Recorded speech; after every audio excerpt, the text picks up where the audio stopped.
Is there a difference between the way that the British newspapers commission and what they expect you to do in American newspapers, or is it basically the Big same? difference. Because you've worked for Post and FT and Guardian, Big and difference. Julia, you've Big, worked for all sorts of people.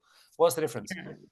Big difference in terms of resources. Like, I mean, Washington Post, New York Times, they have a huge amount of people who, they have more correspondents on the ground at once.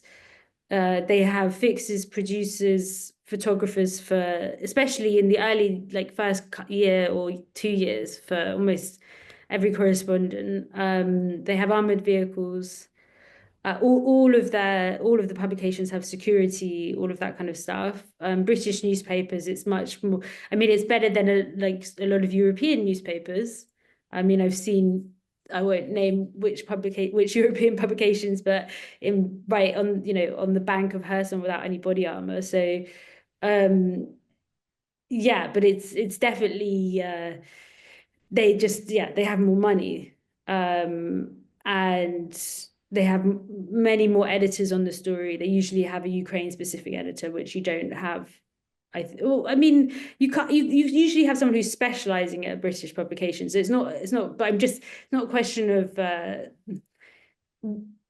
like abilities. It's more of a resource question, I would say. And in terms of story, I would say obviously the US publications are very focused on the US angle of the story, whereas I think British publications, they're still taking a more global view, Europe, Britain, and the US. That's what I would say. Yuri, what do you think? I would say it never affects on my images, and it never affects who is the client or what media I'm commissioned with. I always same passionate and same pushy for my work, for my personal projects, same for like British paper or for American one.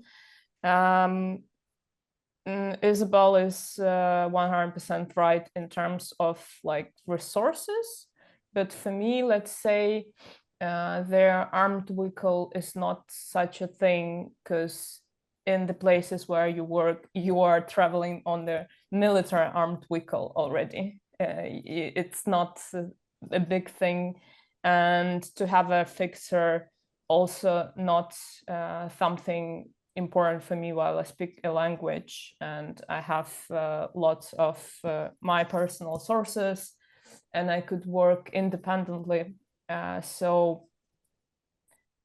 But image-wise, I've never felt that, that American media prefers more blood or something like this. It never was like this. I'm just always doing my thing, and that's why I'm probably lucky to work with the editors who just like, oh my God, we love your work. So that's it. If you want to ask a question, put a question in the chat. We'll get to questions in about 10 minutes or so, and I'll try and take as many of them as possible. But you know, one thing that strikes me, I'm here a lot. I mean, I've been covering the Russia's invasion for, well, since just before it, a couple of months before it happened. I've been here sort of solidly for 3 years, and it always strikes me, you know, every time I come, that actually somehow being in Ukraine is less depressing than being outside Ukraine. And strangely, paradoxically, the closer I am to the front line, the more cheerful people seem.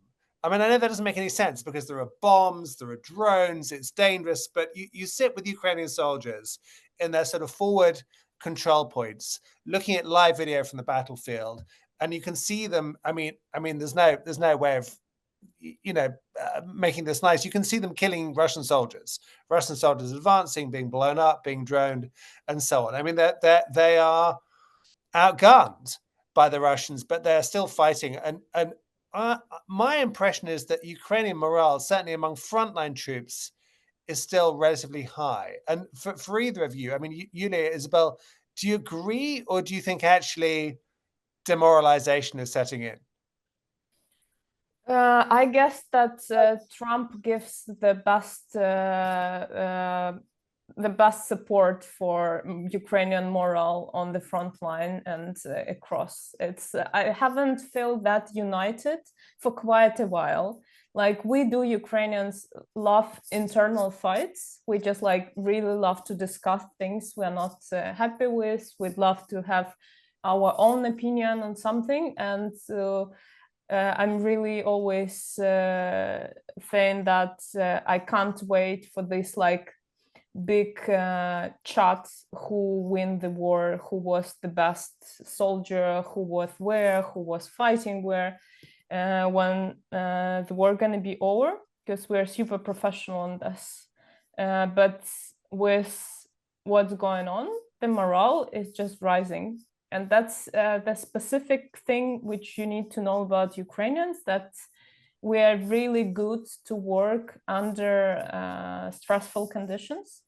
And maybe it works against us to build something capable and long-term, which we're actually like learning to do. But in the stressful and in most craziest time, the morale is high. Obviously, there are soldiers on the front line, and lots of my friends who are serving even earlier than full-scale invasion started. You're just exhausted, while like physically your body cannot hold it for so long.